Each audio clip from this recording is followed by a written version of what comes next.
Hello there, and welcome to the Bitcoin Takeover podcast. This is season 15, episode 49, and we are live across all platforms, across X, YouTube, Twitch, Facebook, I think also Nostr, and we are talking about Bitcoin as the financial operating system with Yago, who is a contributor to the Sovereign project.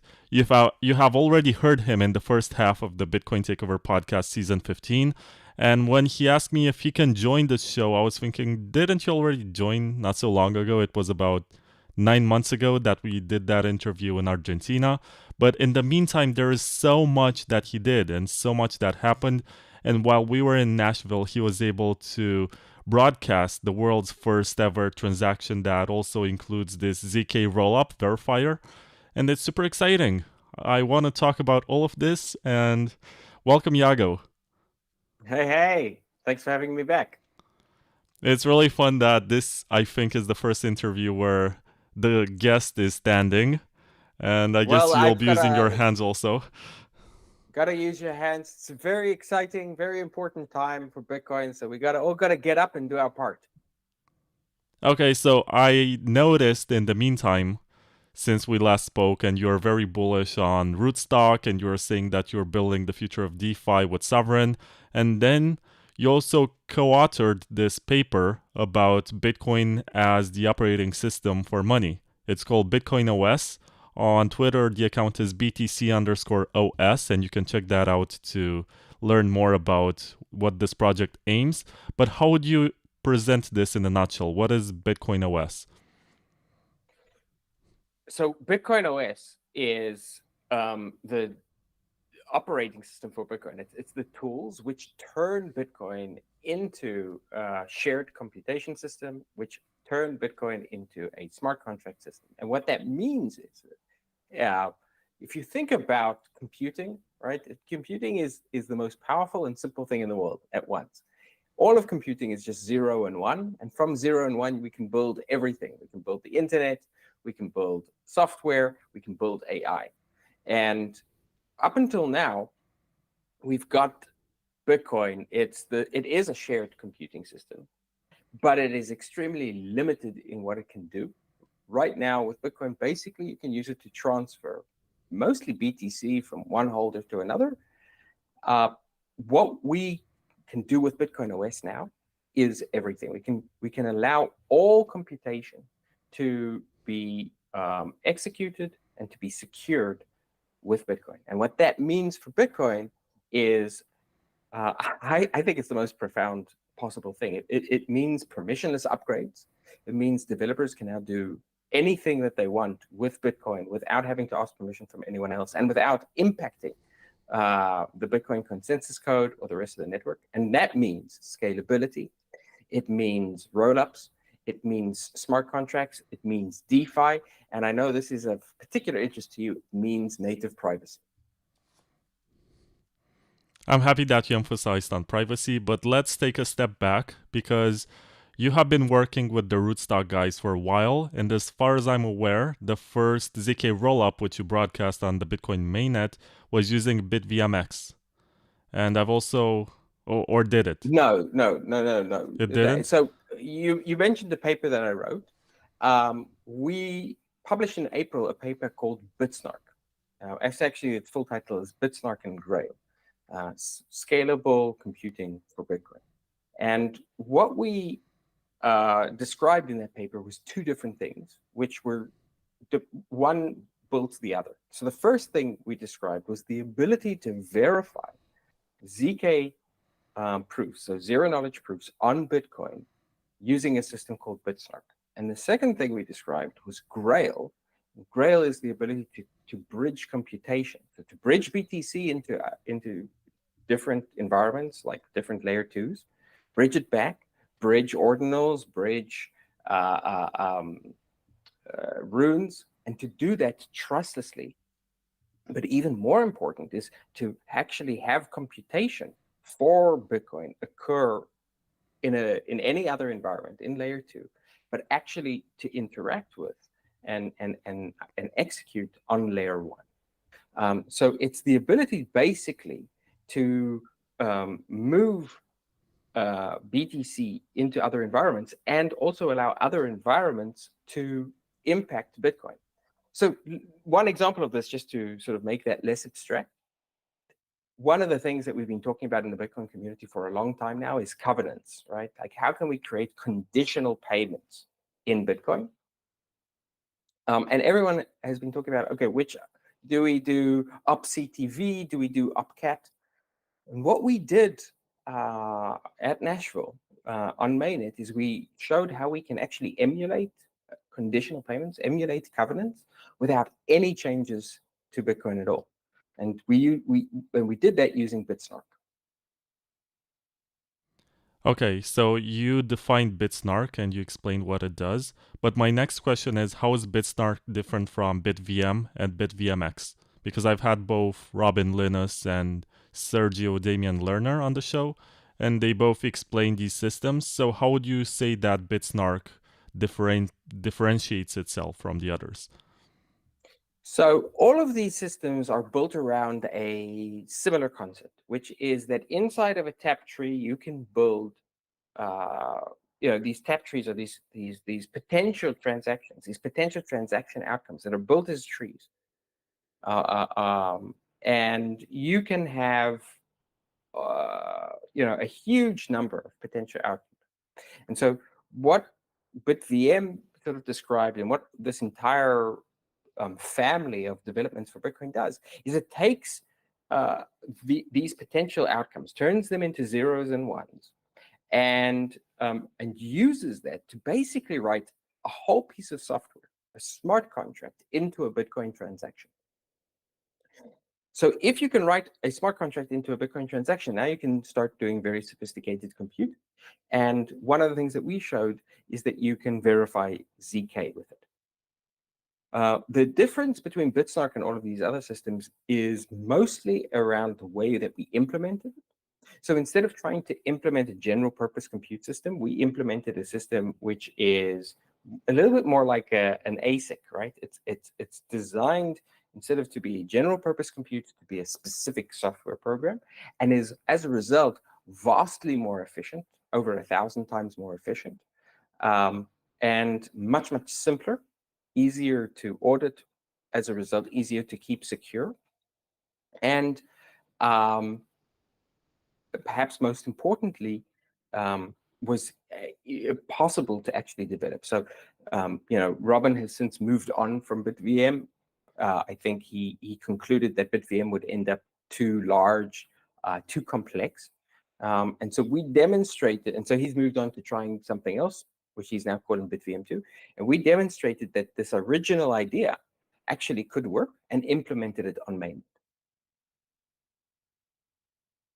I think that's really beautiful because you basically took something that was designed to be general purpose, you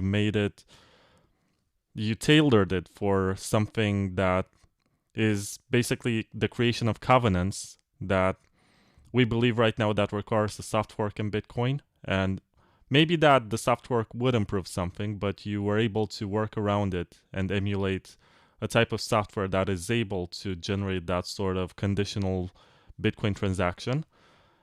And I think it's beautiful. You also mentioned something about TapScript, which is derived from Taproot, right? Yes. So without Taproot, none of this would have been possible. And I think there's something really interesting and exciting about that. So, but our view is that Taproot gives us a huge amount of unexplored design space. One of the, Taproot was announced. There was this big upgrade to Bitcoin. It happened almost 4 years ago now. And after it was introduced into Bitcoin, there was a very long period of time where it seemed like it was totally useless. No one was using it. And then about 1.5 years ago, ordinals, right? Casey introduced ordinals. And it was the first sort of real new use case that was introduced to Bitcoin, and it didn't need a change to consensus. It didn't need a new soft fork. And that was extremely exciting. But I think that was absolutely the simplest thing that we can do with Taproot. There's so much more to explore. And I think that's really important for how we think about Bitcoin, because in my mind, I have two ideas which most people think are contradictory, but I don't. So I'm on the one hand, I'm a Bitcoin accelerationist. I want to see Bitcoin do much more. I want to see people be able to do much more with Bitcoin. I want to see Bitcoin-backed stablecoins. I want to see people being able to trade, borrow, lend, earn yield, build an entire financial system on Bitcoin, which doesn't require any centralized parties, any intermediaries. But on the other hand, I don't want us to change Bitcoin because I think that the number one thing that makes Bitcoin special is the fact that it's permaware, the fact that it's unchanging, the fact that people can't change it. If you think about Ethereum changes all the time, right? You got these, this council of wise philosophers, and they think, all right, which EIP should we add? How do we tweak the monetary system? How do we tweak the code? And as a result, it's become like Windows 95. It's this massive spaghetti code that no single person in the world fully understands, that can't be reliable, and that doesn't, it's not something that will be the same in 30 years as it is today. In fact, exactly the opposite. You know that in 6 months, it will probably be quite different. And so that is not a stable system on which you can build global consensus.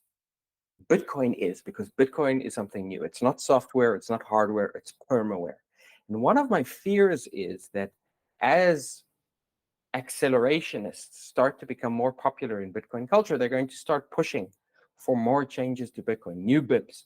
And I think that's a very big risk to the fundamental philosophy and the fundamental attributes that make Bitcoin so powerful and so special. Yeah, I understand that. And I guess there's also a trade-off because it's more easy to do this stuff if you do a soft fork as opposed to code around the limitations of Bitcoin. And Yes. I was going to ask you, how does this work with the limited scalability of Bitcoin? We have these limited block sizes, and it seems like nobody's really interested in extending the capacity, even though storage and bandwidth have become more affordable in recent years. So, how does it scale? Well, my view is that there's a huge amount of potential scalability in Bitcoin, but that scalability is not going to come from increasing the block sizes, and it doesn't require soft forks. The way the scalability needs to work is not by shoving more and more things into layer one. I think that is an absolute mistake. I think the way we build scalability is by being able to move more and more things off of mainnet and start using mainnet as a settlement layer. And so one of the powerful things, that the fact that we now can verify ZK, we can verify succinct proofs on Bitcoin, means that we can take a huge number of transactions and we can basically compress them by aggregating them into a single proof and writing that proof to Bitcoin. And when we write that proof to Bitcoin, these are transactions which theoretically, right, they seem to be occurring sort of off-chain, but they're not. Because once they get written to Bitcoin, because the ZK with which they're written to Bitcoin can be verified and can actually execute actual Bitcoin transactions, it can actually net out those transactions and redistribute Bitcoin on that basis. So you can have thousands of transactions and just a single transaction do the final sort of netting out of the redistribution. That turns Bitcoin into what I think a lot of people have thought Bitcoin would eventually become, which is a settlement layer. And I think that's the way we scale. And an even more powerful way of doing that is with rollups.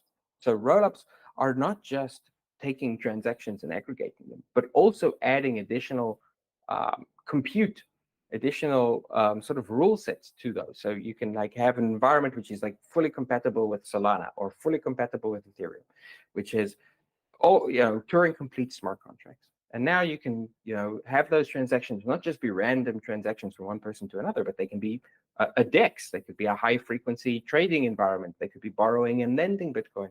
And all of that, the computation can happen off chain, and the end transactions can occur on Bitcoin.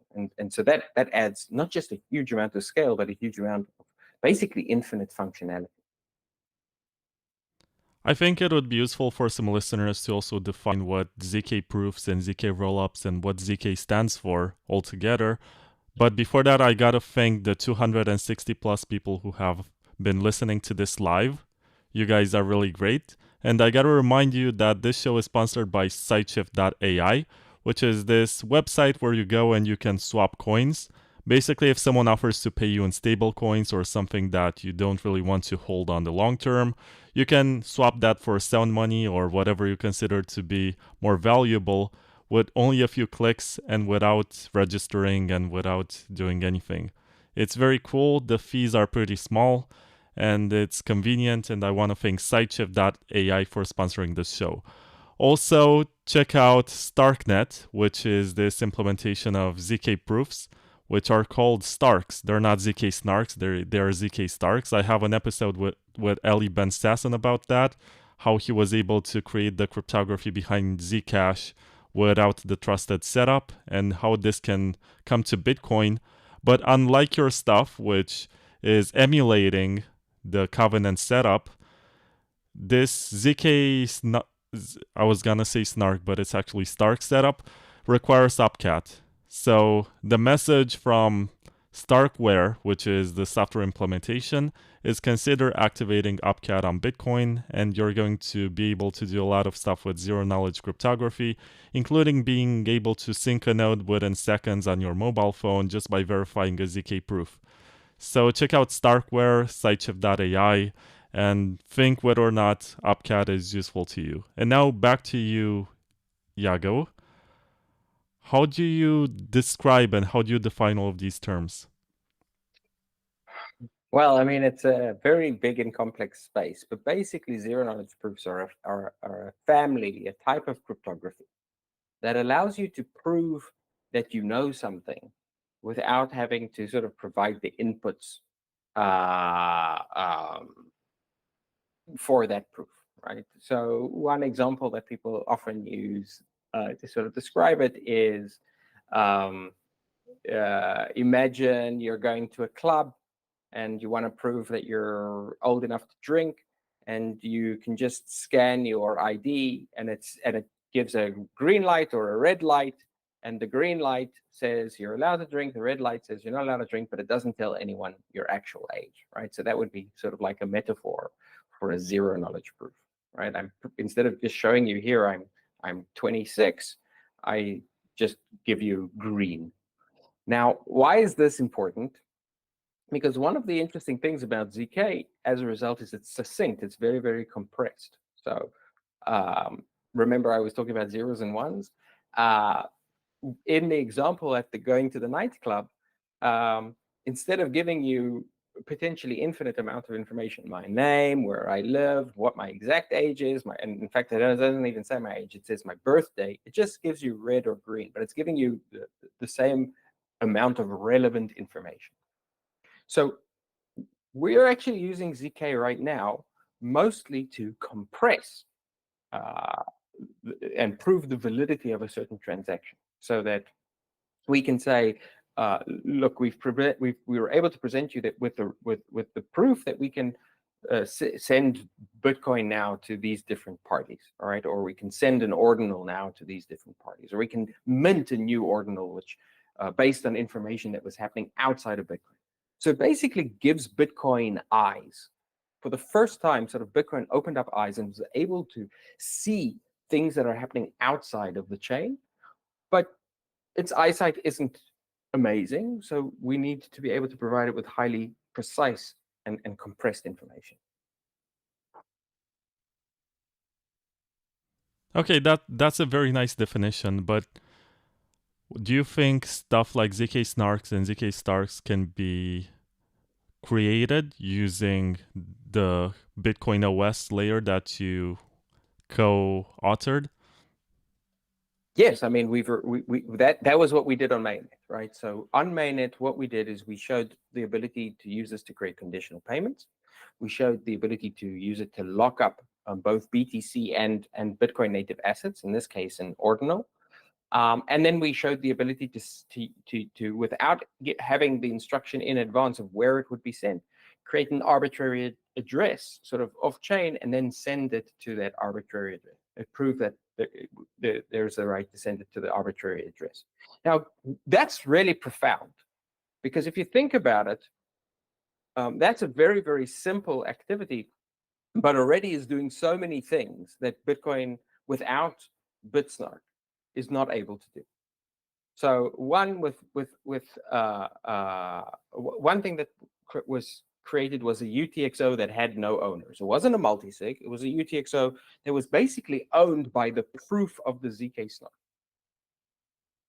And so that created a smart contract that owns the UTXO for the first time instead of a human being.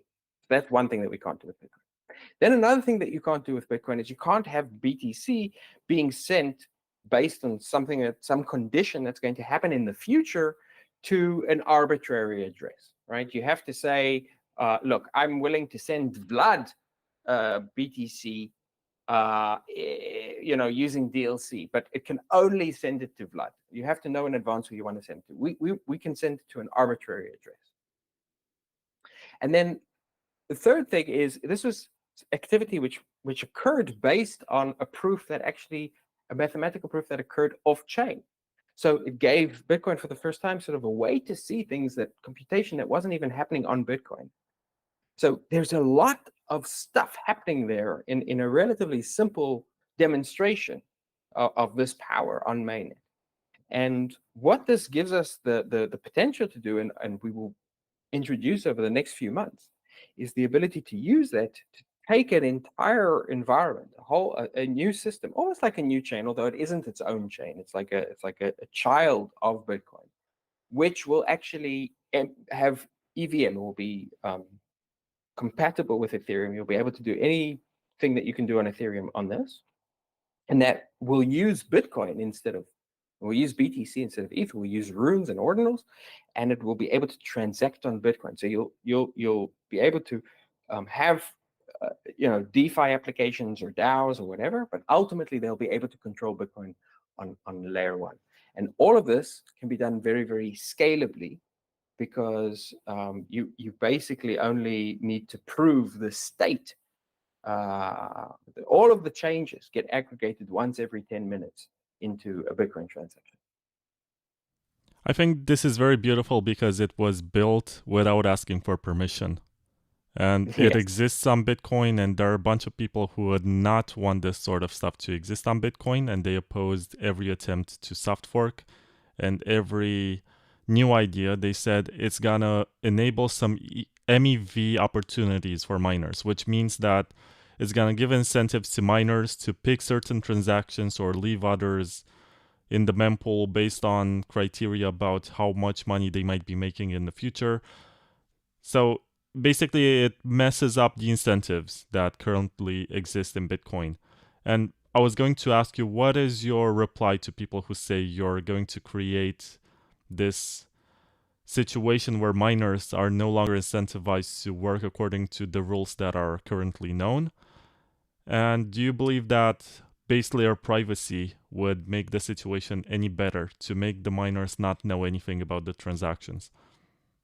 So I think that's an excellent question. And I think the answer is actually no. So the reason the answer is no is because it's true that maybe you could see front running, right? Like MEV is sometimes used if there's an exchange and somebody wants to make a trade, then someone who's like a validator can front run that trade and sort of use like the various kinds of front running attacks, like a sandwich attack, and make money at the expense of that user. But all of that would happen in an environment where people agree to participate in it. It wouldn't happen on mainnet, because on mainnet, all that happens is that transactions go through or they don't go through. And they are based, and the question of whether or not they go through or don't go through has always been based on a very, very simple rule, which is who's paying the most, right? Who's willing to pay the priority fee? None of that will change. The transaction ordering actually on Bitcoin mainnet will stay the same. But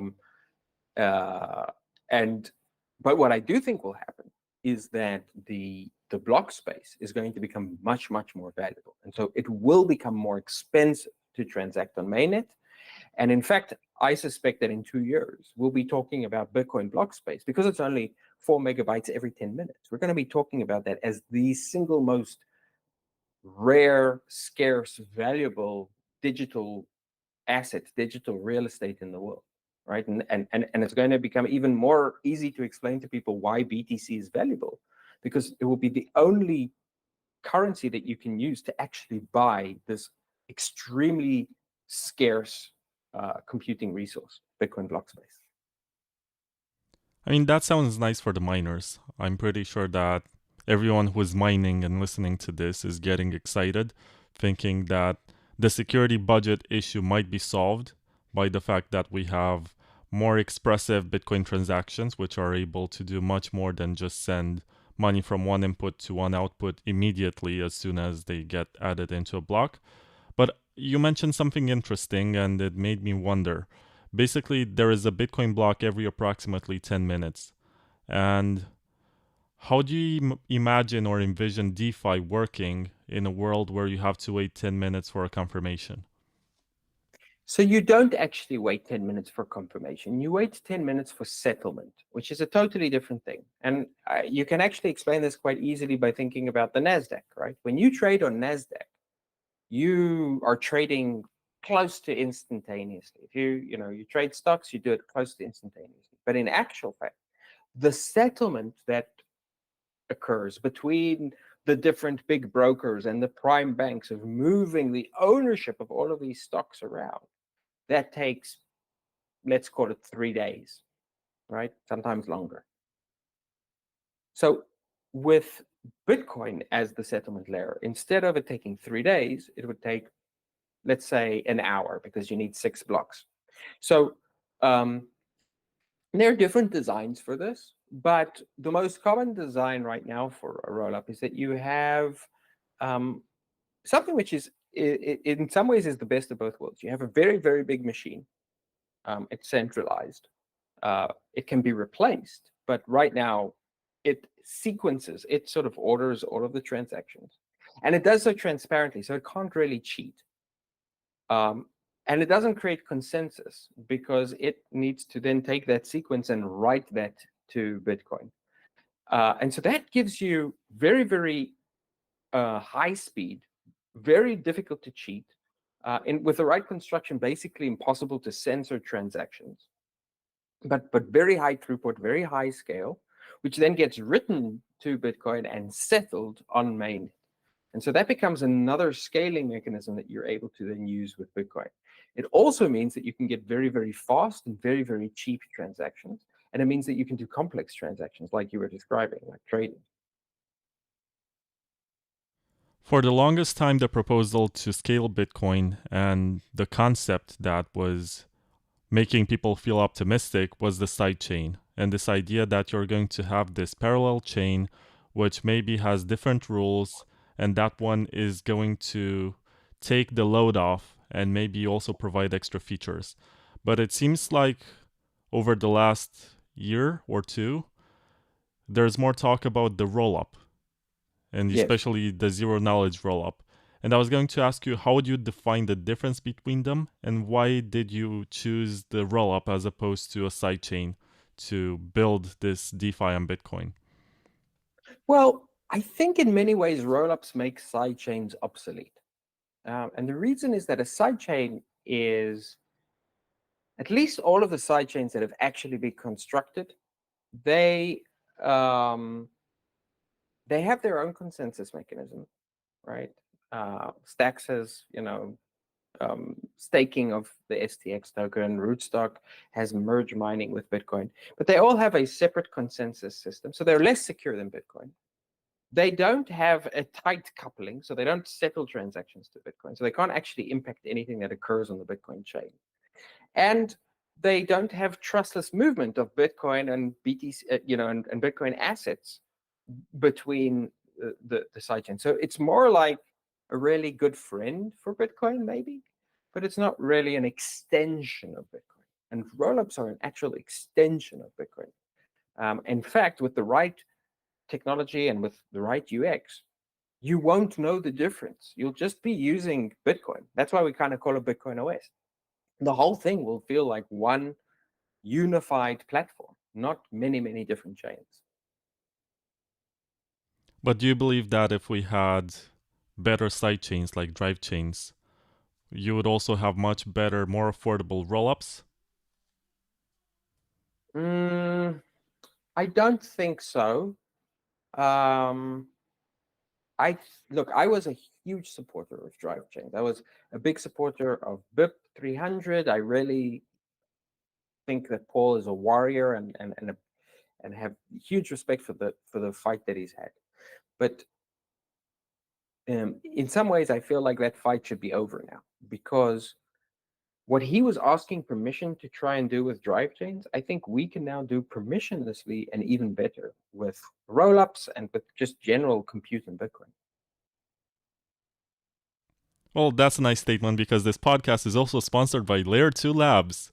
I'm not joking. Wow, your segues are amazing. So it's funny because Paul is still fighting this fight and he is still trying to push BIP 300. And much more than this, they have these sidechains that you can already test. They have Z-Side, they have an Ethereum sidechain, they have an assets sidechain, which is supposedly something like Namecoin. And they also have a prediction market sidechain. So you can download the software. It's available on the Bitcoin Signet. And give it a try. See if that's something that you would want for the future of Bitcoin. So I'm not going to shill BIP 300. I'm not going to say it's perfect, but there is already the software for you to test if you are into that. But it does require the permission of pretty much every Bitcoiner out there to activate the soft fork, or the miners to do it, and then the nodes to just watch. So yeah. So Vlad, it feels like you've brought me on to take a punch at every single one of your sponsors. Well, that's not my intention, but at the same time, I'm happy that there is real competition and there is a way to accomplish things in a more easy and elegant and, most importantly, permissionless way. And I'm pretty sure that there are some trade-offs when you emulate as opposed to having this directly on the base layer as a functionality. Yes, there are trade-offs, and I think I should mention the big one. But I think it's a very, very, so even though this is the big trade-off, I think it's actually quite small and almost irrelevant. So because we're not using an opcode, none of this is actually being verified by Bitcoin miners, at least not directly. The transactions that occur are being verified by Bitcoin miners, but the actual ZK is not verified by Bitcoin miners. The way it is verified is by a system where you have a large number of operators, and maybe you could be an operator, or anyone can be an operator. And if one of these operators tries to put in a transaction which is false, any one of the other operators can challenge it. And if they challenge it and the other transaction was false or wrong in some way, the person who's challenging it will always win. They'll always prove that it was a false transaction, and they'll get some money as a result. And the reason I can say it will always happen is because it's cryptographically, it's mathematically guaranteed. But there needs to be someone to challenge. And so there's a new kind of trust assumption that we're introducing to Bitcoin, which is, we call it the honest singleton, right? So you know the honest majority, right? So like if you have like a multi-sig, or if you have like a pegged Bitcoin bridge, then you need 11 out of 20. Like with Liquid, right? Liquid is a sidechain. You need, I think it's 11 out of 20 can make any transaction. And so long as you manage to keep at least 11 honest, then the system holds.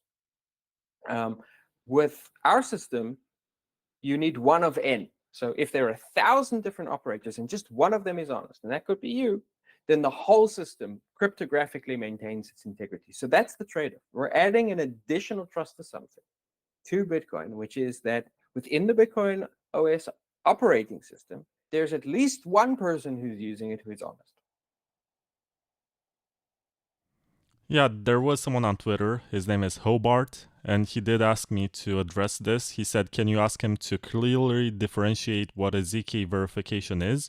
Because it's not an optimistic verification of a proof. So this is sometimes referred to as a optimistic verification. And the reason it's called optimistic is because if nobody challenges it, because it's probably correct, right? Then it sails through. It's very fast. It's very cheap. But if someone challenges it, then it becomes more expensive, and you need to go through this challenge process. And so basically, you're sending out these transactions optimistically because you know they're correct and you know they're not going to be challenged. What we performed, this one of n system, this BitSnark system from BitcoinOS, this is in that respect, an optimistic system. And so I would disagree with him. You can verify things optimistically. The optimistic part is when you don't challenge. And then if you do challenge, then you actually go through the computation of verifying the ZK proof directly. And that is absolutely a verification. Now, I gotta give a shout out to your assistant because she did a very good job. And I want to get this on record that she was very involved, and she even sent me a list of questions which I didn't use, but I think they're interesting, and I'm gonna use one of them after I finish this. So just one thing, I don't have an assistant. I'm not that important. This is someone who's been working with us to try and help us get the word out by connecting with different podcasts. I also want to say hello to my girlfriend who is in the chat on Twitter right now. Can't wait to see you in 2 days, Ani. And I want to give a shout out to the 460 plus people who have been watching this. If you're going to retweet this, maybe we could get to 1,000 by the end of the stream. And while you retweet this, if you do want, of course, I'm going to tell you about the last ad of this episode, which is for Hodling.ch. Hodling.ch is a company from Switzerland which specializes in giving you the right advice for self-custody. You know the story about not your keys, not your coins. And they're going to tell you, if you go to them, what kind of devices you should be using, what kind of multi-sig you should use for your particular use case. If you're a company that wants to add Bitcoin to the balance sheet, then maybe you should also have some devices like hardware wallets to sign the transactions. And if you don't know how to set this up, they're going to offer the right consultancy for you. So check out hodling.ch. Thank you very much, Yago, for sitting through my advertisements. And now let me get into the questions which your assistant suggested. There is something that says the economics of Bitcoin mining will be dramatically changed as miners are now able to earn the fees and all additional activity that is occurring, not just on simple peer-to-peer transactions. So this is a bold statement. Do you believe that this world of DeFi that's going to be brought into Bitcoin is going to be much bigger than what we already have with basic one input to output transactions, which are most common? Much, much, much bigger. And I know this because if you look at Ethereum, which is going to be a much smaller ecosystem than Bitcoin, it generates vastly more transactions and generates vastly more revenue. So Ethereum stakers and the various Ethereum rollups and sequencers together earn probably 2x what Bitcoin miners earn in terms of just dollars. So it's going to mean a massive shift in the economy of mining and the scarcity and value of Bitcoin blocks. I mean, we did see this with ordinal inscriptions, right? That Casey created something that destroyed the multi-billion-dollar VC-funded industry. Not destroyed, but basically moved it to Bitcoin. And now NFTs haven't recovered on Ethereum or Solana. But my question is, do you believe that in the case of DeFi, it's going to be the same once it becomes possible to do the same thing on Bitcoin? They're going to give up on all the infrastructure that they built and redo everything from scratch?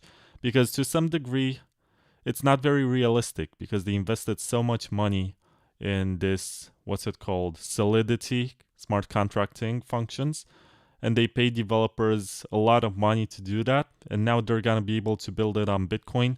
But is it portable one-to-one? Can you move the smart contracts from Ethereum to something which uses BitcoinOS? Yes, in just a few weeks, with Sovereign, actually, we're going to, so this is probably in around 3 months, we're going to demonstrate the ability to port smart contracts directly from Ethereum to Bitcoin. So absolutely, and it's going to, think about it. If you're building a dApp on Ethereum, right, and you say, all right, look, the Ethereum ecosystem right now is suffering.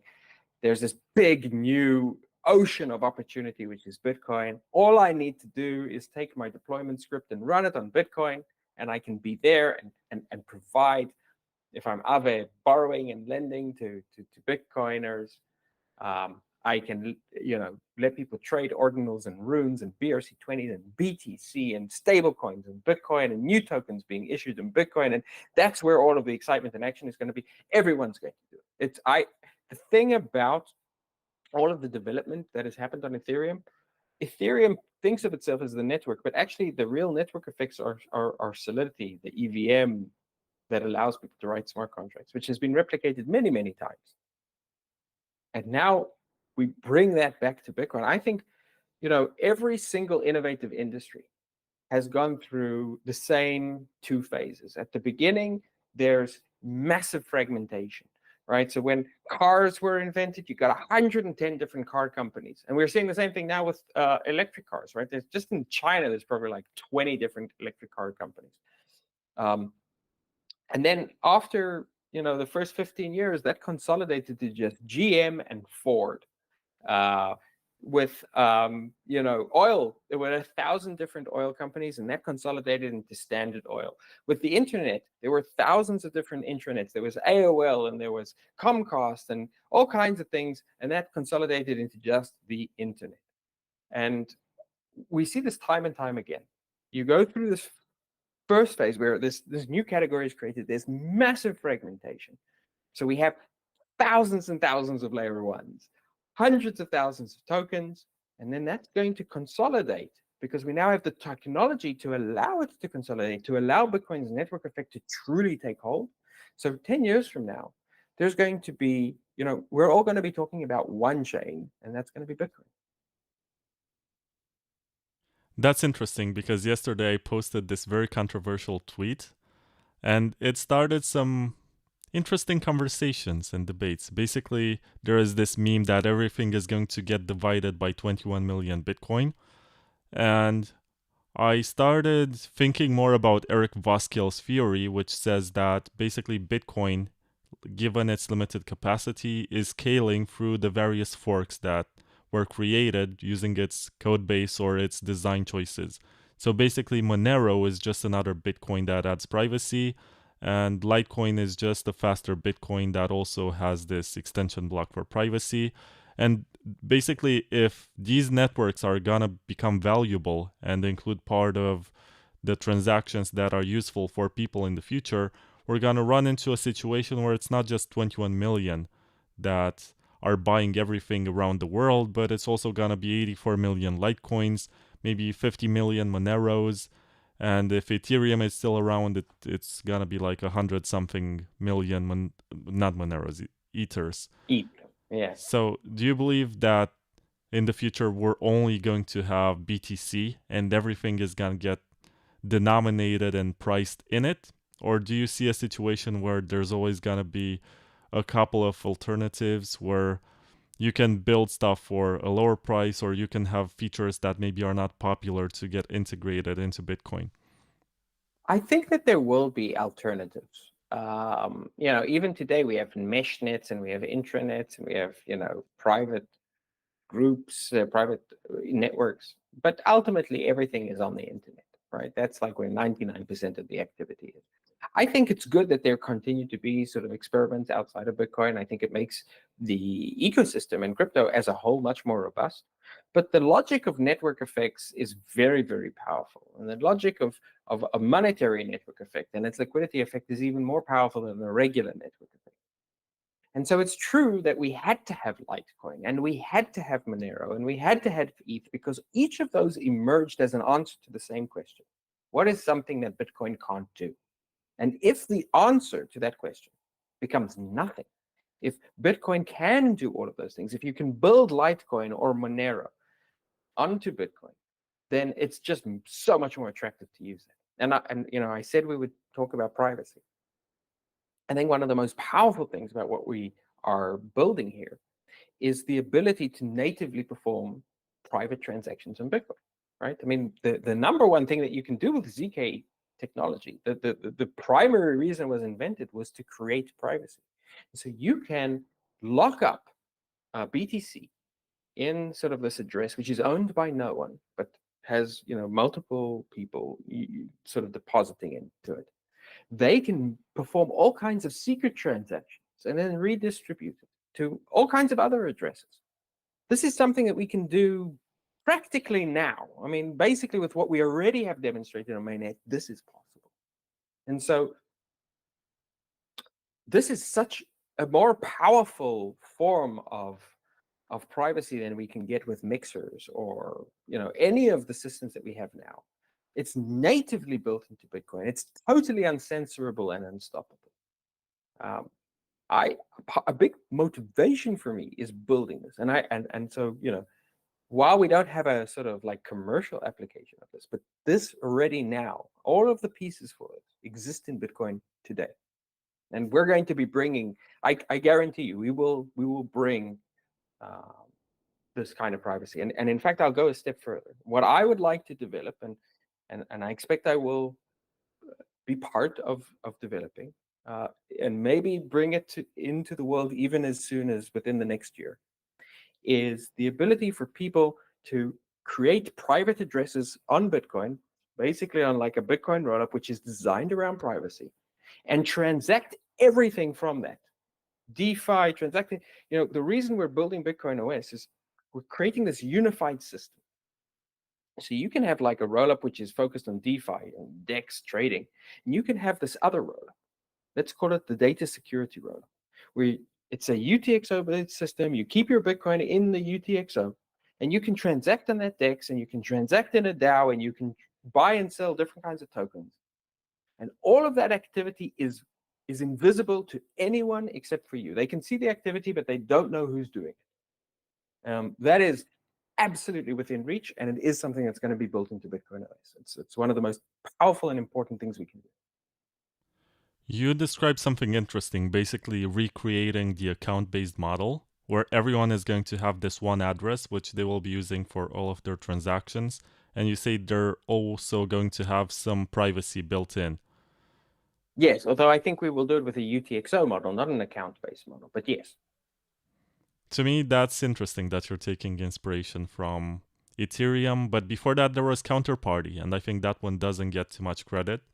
Counterparty came to Bitcoin in 2014 in January. It was the first meta protocol. I think that was the way in which they were referring to it at the time, to create assets. They were not even talking about tokens at the time. They were thinking about assets and shares and being able to pay dividends to people.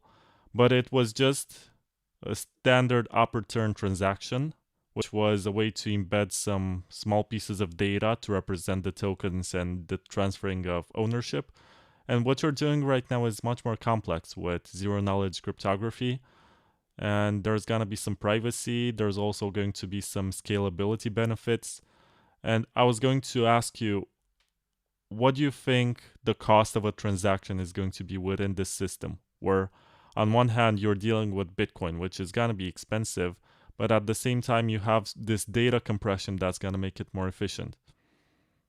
So I'm not entirely sure, but we've been experimenting with this, and we think that we'll be able to substantially reduce the cost. So the cost of transactions within the BitcoinOS environment will be much, much lower than the cost of transactions on mainnet. But you'll still sometimes use mainnet. Maybe you won't, but sort of the system as a whole will use mainnet transactions for settlement.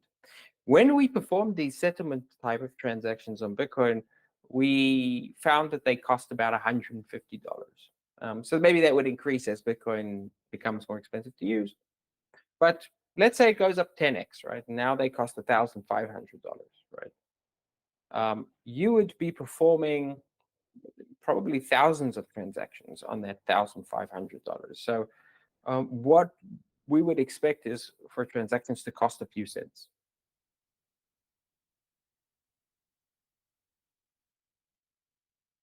Oh, sorry. I was responding to someone in the YouTube chat.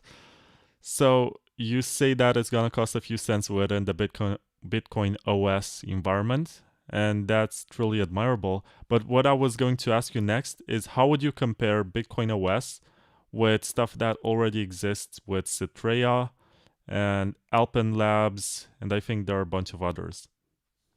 So I don't know what you mean by already exists. Citrea, Alpen, and some other projects are trying to build Bitcoin rollups. What we can do with Bitcoin OS is provide them with the technology to actually turn whatever it is that they're building into a rollup and make their rollups interoperable with each other. Whether they will use Bitcoin OS, I cannot, we can't force anyone to do anything. But right now, the only way that you can actually prove ZK on Bitcoin and actually build rollup on Bitcoin is utilizing the Bitcoin OS system.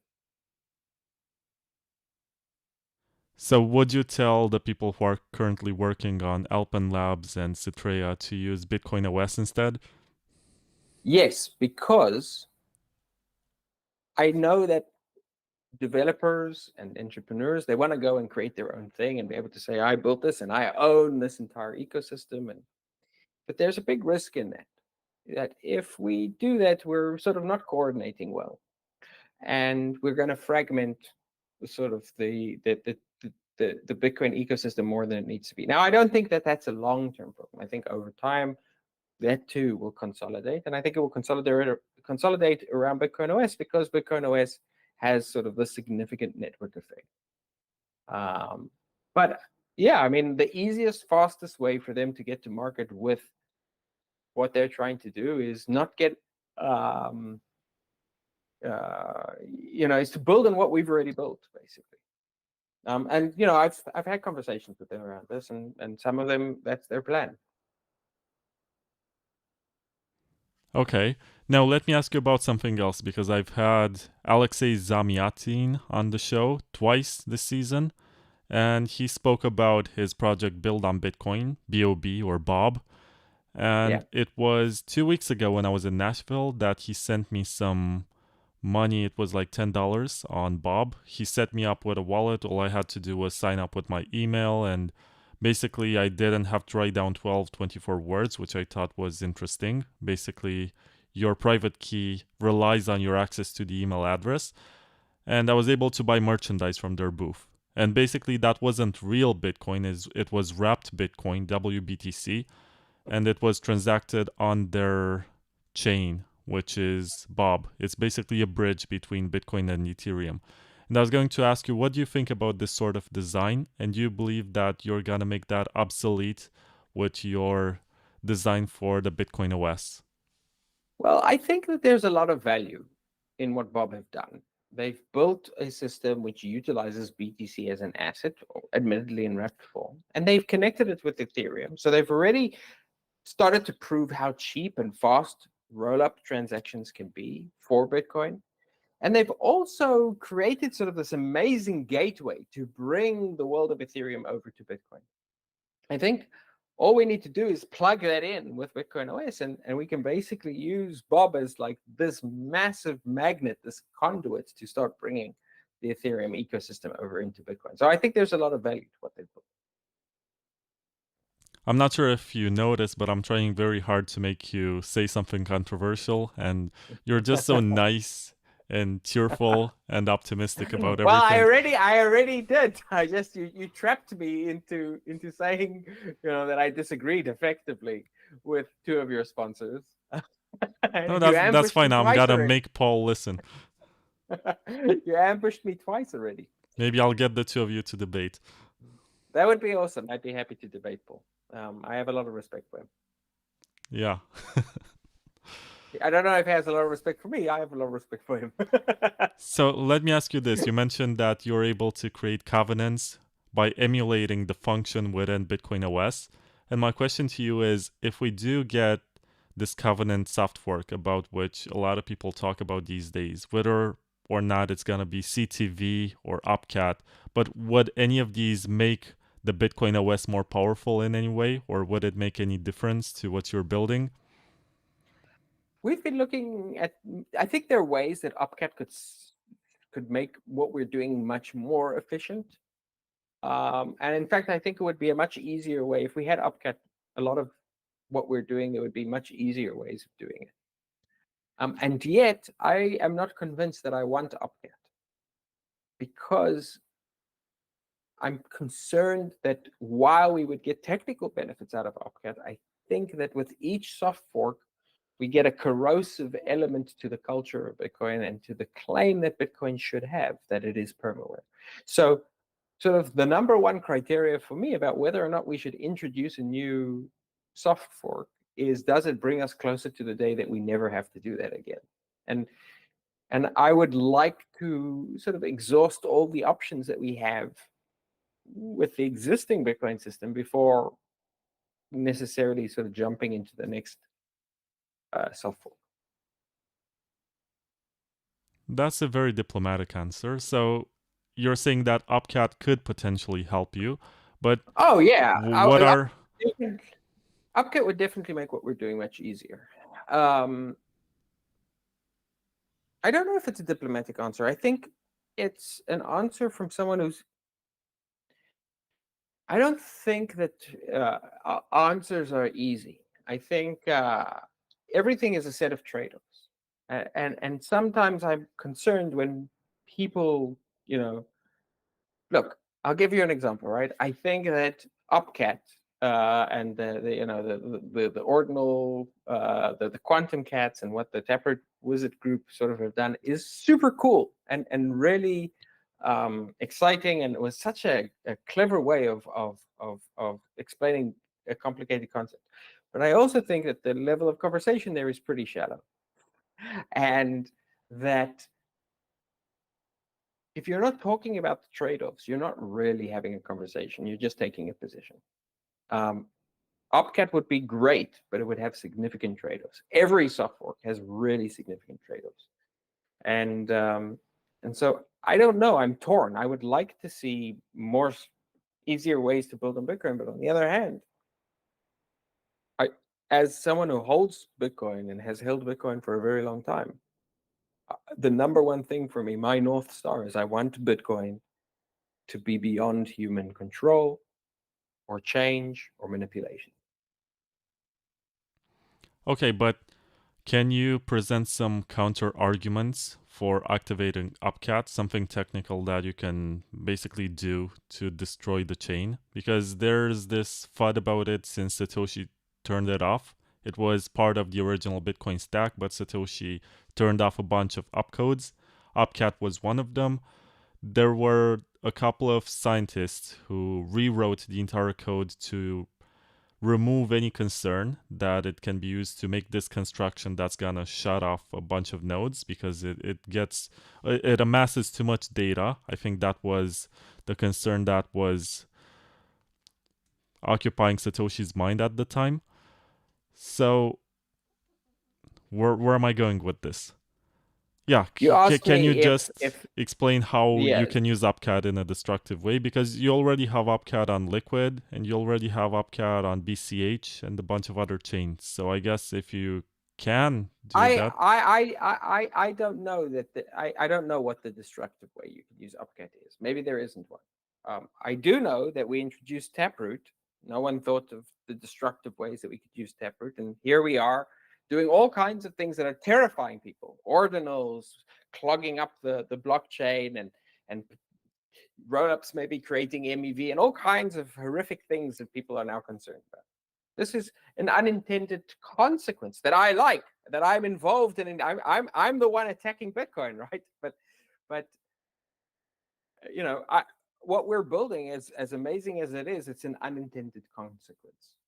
So I think, first of all, I am concerned about unintended consequences, but that's not my main concern. My main concern is I don't want I want the culture of Bitcoin to harden, to ossify as much as possible. And I know I'm in the minority around that, and certainly in the minority amongst people who are sort of Bitcoin accelerationists instead of Bitcoin maxis.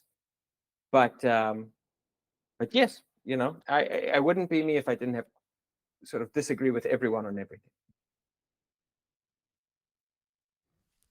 Okay, that's pretty interesting. So, yeah, I don't think I have further questions about this. So, how can people construct this ZK transaction today? Like, how can I actually test this if I want to? So we've released some code that allows you to test it, but we haven't released yet all of the code or the ability to start creating your own ZK proofs. We're in the process of doing that, and I'm not entirely sure when we will do that, but it's probably in the pretty near future. Do you believe that by the end of the year, we're going to have a proper software implementation that is user-friendly and enables anyone to tap into this territory of decentralized finance with BitcoinOS? I would say I have an 80% confidence level that the answer is yes. Certainly by mid-January. Okay, actually allow people to start really building on the BitcoinOS ecosystem. I'm not sure if this is an official announcement or if it's the first time people hear this, that it might happen by January of 2025. But it is exciting, and we're living times of change when we see new stuff getting built. And some of it, as you said, is an unintended consequence of something else, which maybe it's an intended consequence, because people like Greg Maxwell, they were very much aware that you can do ordinal inscriptions when they activated SegWit and Taproot. It's just that there wasn't a market for this, and nobody cared about it. And you could do stamps, which is another way to embed arbitrary data into the blockchain. And that one is not prunable and is much less efficient. And you also have the BRC20 tokens, which are even less efficient. So there are ways to put data in the blockchain. It's just that prior to this NFT mania of 2021, there was no market for this and nobody really cared about doing it, so they didn't. Now that they figured out they can also put ZK verifiers and verify against that, I think we're walking into this uncharted but exciting territory where we have ideas and inventions that previously were taught for Ethereum to help it scale, because honestly it's a mess, and as you mentioned, there is not one person who is aware of everything that's being built on it and can audit the entire code. And we have this being built on Bitcoin in a more efficient and elegant and scalable way. And I think it's beautiful, and I want to congratulate you for this. But another question that I think is relevant in the context, what's going to happen to Sovereign? Because the last time I interviewed you, you were super excited about Sovereign and building on this rootstock sidechain. And now it seems like you are pivoting towards the rollup. Not at all. I am more excited about Sovereign than ever before. And the reason is that the full potential of Sovereign has always been limited by the technology on which we can build. There was no way to truly trustlessly. Sovereign is the largest DeFi ecosystem for Bitcoin, but it doesn't actually have any Bitcoin. It's only got wrapped Bitcoin. It's not secured directly by Bitcoin. It's on a rollup. It's on a sidechain. So Sovereign is going to be one of the first use cases, I'm sure, on BitcoinOS. I'm certainly working towards that. There will be a Sovereign rollup. There will be truly decentralized, truly Bitcoin native DeFi through Sovereign. And people are going to be able to start trading and earning yield and creating Bitcoin-backed stable coins, in the most trust minimized way with Bitcoin. using Sovereign, and that's just a few months away. So I've never been more bullish on Sovereign. This has been sort of the dream for Sovereign from the beginning. I think you answered two of the questions from the chat. There is Crypto Geek who said, will SOV migrate to BitcoinOS? SOV, I guess, is the sovereign token. And there was the Gardener who said, I hope SOV is heavily involved. And there's a question from Paco VM who says, is it better to not change the code so Bitcoin doesn't change, but keeping the possibility it devolves into what many are expecting it to, or to change the code so the properties of Bitcoin that make it revolutionary don't change? Oh, this is pretty philosophical. So change it to make it into something that you want, or not change it because you want to preserve the properties. I think that the most important property is that it doesn't change. If you think about, if you think to the logical conclusion of what decentralization is for, what censorship resistance is about, right? Decentralization is not a goal, it's a tool. And what is that tool creating for us? It's creating for us a system which isn't controlled by anyone and cannot be censored by anyone. Now, every time you make a change, yes, you get consensus, but there's no real governance system to Bitcoin. So the consensus is a bit touchy-feely. It's a bit soft, that consensus.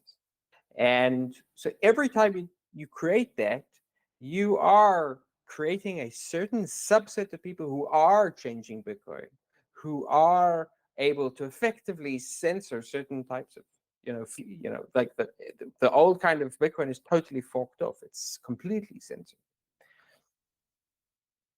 So my view is that the more decentralization we have in Bitcoin, and there's obviously the decentralization of the miners and the decentralization of the nodes, but we can go so much further, right? The decentralization of the number of users, the decentralization of the number of sort of rollups, right? Every single new rollup that works in Bitcoin, that is built on Bitcoin, makes Bitcoin harder to change, harder to manipulate, because you now need to get all of these rollups to sort of soft fork with you. Very, very hard to do. You need to get consensus of all of these different layers. The more you can build DeFi around Bitcoin, so you can get rid of centralized players like large exchanges who have large amounts of Bitcoin and can censor your ability to transact. All of these things add more and more cultural and technological decentralization to Bitcoin. And so I think of decentralization in Bitcoin like an onion. It's layers and layers and layers, and we need to add as many layers of decentralization to Bitcoin as possible, not because decentralization is the goal, but because censorship resistance and sort of the creation of permaware is the goal. Do you see the Lightning Network playing any role in all of this? Probably yes, but I think it's going to be a small niche role because I actually think that if you think about what Lightning does, it's very good at certain things, but pretty useless at everything else. It's a good secondary settlement layer between significant nodes that are highly well connected, have large amounts of funds that they can use to fund transactions, to fund channels with each other, and have a lot of bi-directional flow. For that, Lightning Network is great, but that is a very small subset of use cases. Well, it is interesting because nowadays when someone is promoting covenants, they say we gotta have covenants to be able to scale Lightning and self-custody. So you're able to emulate the covenant, and you build using ZK rollups. And it's interesting to me that there is no Lightning in all of this story. I might be wrong. Lightning may play a very important role in this story. I, however, am a bit of a Lightning skeptic and have been for almost 10 years now. So the first sort of, when Thaddeus Dirja started to work on Lightning, he was working at a company that I was running. And the reason he started doing it was because we were doing remittance. We were one of the first remittance companies using Bitcoin to do remittance. And we needed to be able to transfer cheaply lots of Bitcoin. And Taj came up with this really cool idea of these lightning channels, and he showed it to me, and I told him that I didn't think it would work. I didn't think it would scale because I thought it would be too expensive to pre-fund all of the channels. And here we are 10 years later, right? That was in 2014. Now we're in 2024. 10 years later, and I think he's done a magnificent job, and the Bitcoin ecosystem has done a magnificent job of engineering the system, but I don't think it works for exactly the reason that I didn't think it would work 10 years ago. That's an interesting story. I was not aware that you're part of maybe the first handful of people who heard about Lightning back in the day. But it's also refreshing to hear this point of view because I guess there are two extremes, right? There are the people who reject it in principle because they're disillusioned with it. And then there are the people who are willing to do anything and they would willingly change Bitcoin for the sake of saving Lightning because there's a lot of money that went into it. There's a lot of hope that this is going to be the one solution that's going to be used for scaling. And so far, it wasn't so successful. It's the same amount of liquidity that's locked in. Maybe there are new users that are using it custodially, but it sort of defeats the purpose. And today I saw more news about the launch of something that's called Fedi, and it's going to launch all of these mints. And there's the eCash cashew mints, which are also being deployed, and Jack Dorsey is optimistic about that. So there's capital that's flowing into these custodial Lightning solutions. But to me, that very much defeats the purpose. I think I agree. I really hate that we've been moving more and more in this direction of innovation on Bitcoin, which is custodial. I think I can see why people would want to do it, but I think it goes against everything I believe to bring people into Bitcoin and push them into custody. I think the whole point of self-sovereignty in Bitcoin, the whole point of Bitcoin is self-sovereignty, and that is achieved through self-custody. And so what I'm working on are those tools which I think can act as a counterbalance to that, to allow the fullness of power to be in the hands of those who are self-custodying, gives them privacy, gives them scalability, gives them the ability to do DeFi, gives them the ability to do everything they want without ever having to go through anyone else.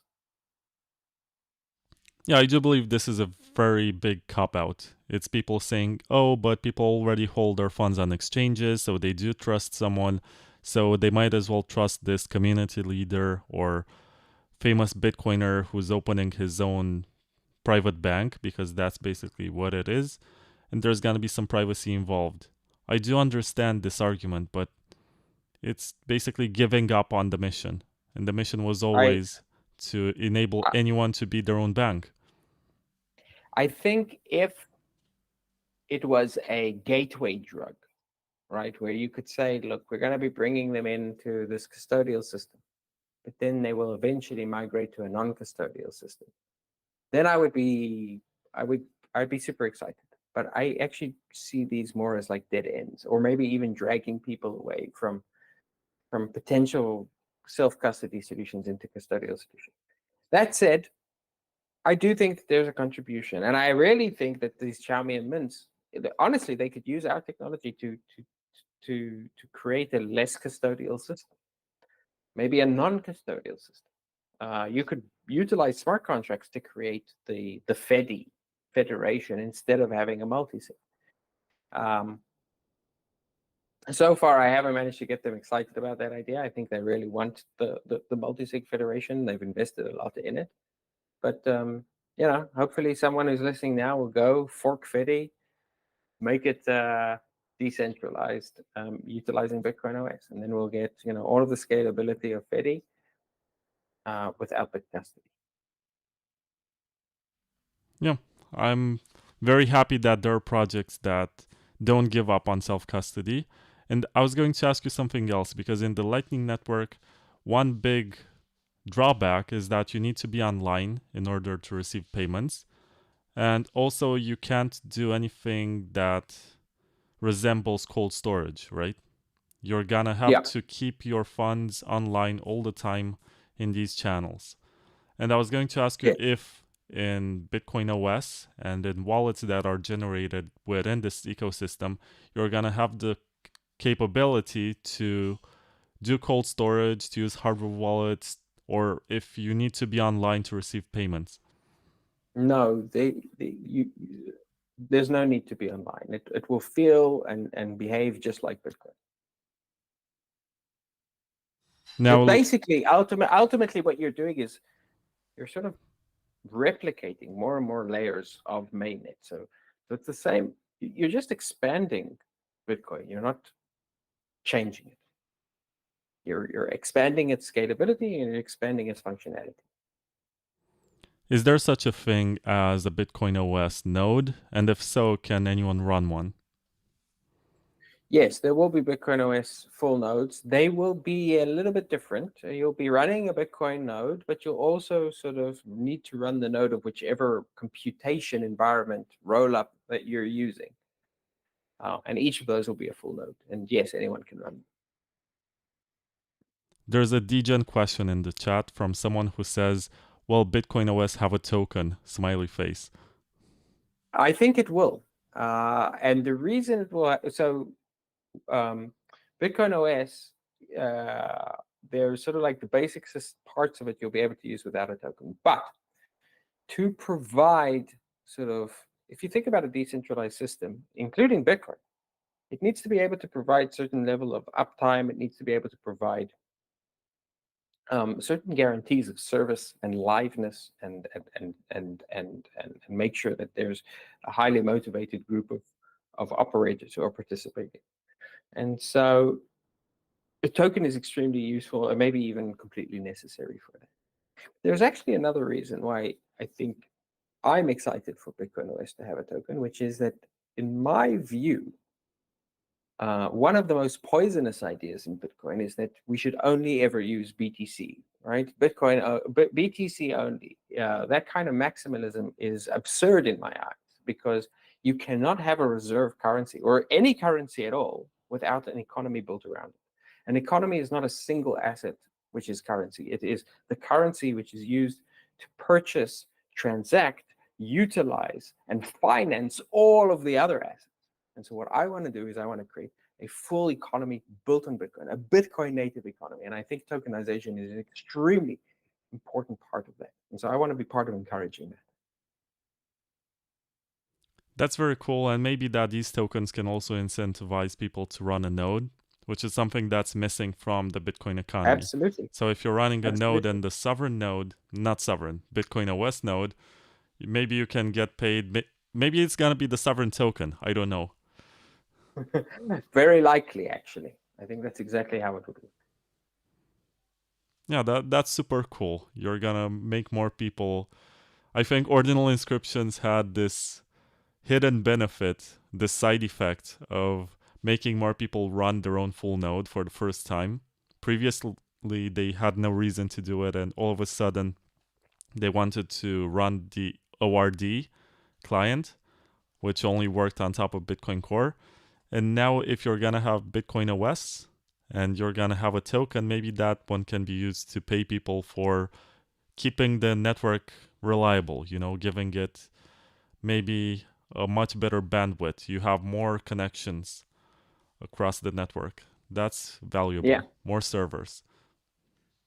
Absolutely. And that's sort of how you create a certain, you use those nodes not just to encourage people to run them, but to utilize that to make sure that the system has is able to manage all of the capacity, provide liveness, constantly be, providing the degree of security you want. It's basically, how do you create an SLA, right? Like a service level agreement for a decentralized system. I think you can do that with a token. It's a coordination tool.